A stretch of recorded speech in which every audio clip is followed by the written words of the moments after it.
Hi everyone, Carter Krishnaiyer here for the Florida Squeeze. I find it ironic, this whole conversation this week about Qatar, because it is the culmination finally of people realizing that Republicans, despite masking themselves as patriotic Americans, are the party of the grifters who turn into foreign agents. And this has been largely a phenomenon that grew out of Florida, specifically. So let's, the exposure that Pam Bondi now is making 6 figures a month as a lobbyist for the Sultanate of Qatar, because that's what it is, right? Let's not call it a republic or whatever they might want to go by. The emirate, it's an emirate, or it's a, although that gets you confused with the United Arab Emirates, which are these 7 individual emirates that collectively have a sort of federal system. Governance in the Arab world is so effed up, for lack of a better term.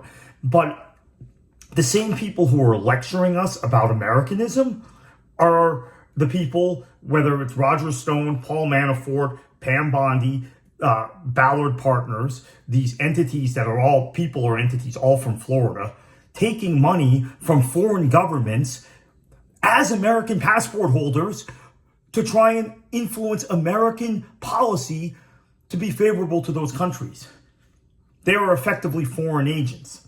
You know, this web may even also include Susie Wiles, the chief of staff for Donald Trump. So I find it very ironic. And I think as we peel back these layers, we're going to understand more and more that despite masking themselves as the patriotic pro-American party, they are actually a party now out in the open because of Trump. But in the past, it's always been there, that are looking to lobby for this government, that government. They don't have problems with, I personally, and I know this is kind of a very radical view, I have a problem with people who are dual citizens serving in public office.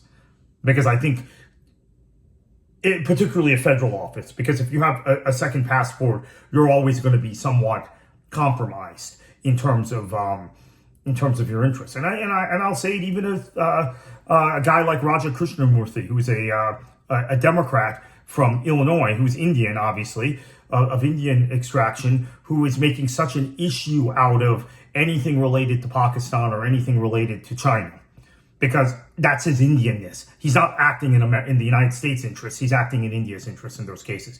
And I could go on and on and on about Republicans also, as we're talking about Bondi, the Ballard firm, Susie Wiles, who was in that firm at one point, Manafort, Stone, advocating for whether it's Russian interests or Qatari interests or Turkish interests or Saudi interests, because they are on the payroll of those governments.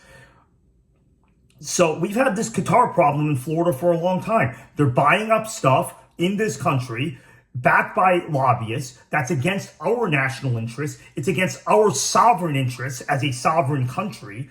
And again, I'm a free trader. I'm someone who believes in an open system of trade and of kind of a globalized economy. But I am also someone who believes in national sovereignty. So the same people who are making a fuss about the border, the same people who are saying we are the patriots and we're waving the American flag, are the first ones to sell us down the river if it's going to profit them. And this has been a pattern with Trump.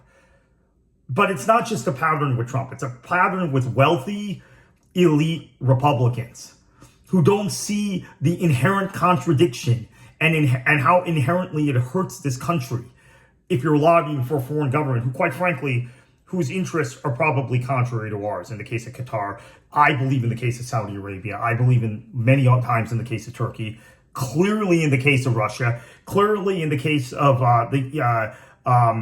pre-2013 Ukraine that Paul Manafort and Roger Stone were so involved with Yanukovych and other characters who were also connected to all these Russian oligarchs.